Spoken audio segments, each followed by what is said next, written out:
มาฟังรับรองเกี่ยวกับนรกสวรรค์ครับทางสองสายขึ้นบอกไว้ทางหนึ่งไปนรกทางหนึ่งไปสวรรค์นะครับผลงานของอาจารย์สุนทรชัยรุ่งเรือง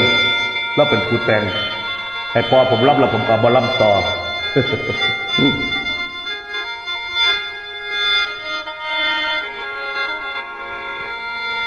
มาบัดนี้เด็กบ่พอรอป่านนี้หมอลำสิได้เล่งหมอลำเก่งก็ขึ้นหน้าป่านฝ่าว่าหลวงบน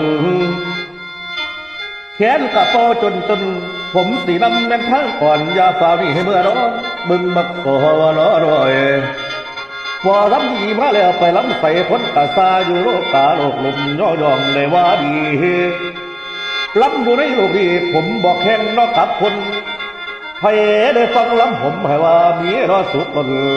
ไผได้ฟังลำพายสุขขีนบอกว่าชายดอกหรือยิงรวมถึงเด็กหนุ่มน้อยสุขล้นว่าสู่คนลำอยู่ในโลกนี้ประมาณ80 ปีบ่มีเศร้าคนทางลำแม่นบ่มีดอกคนจางบัดพ่อตายไปแล้วสิไปเนาในห้องสวรรค์ของเป็นที่อยู่ทางสองสายเพิ่นบอกไว้ถ้าผมนี่ได้อ่านเห็นคนละทางเรื่องเส้นใหญ่ไปสวรรค์กันเอาคนละ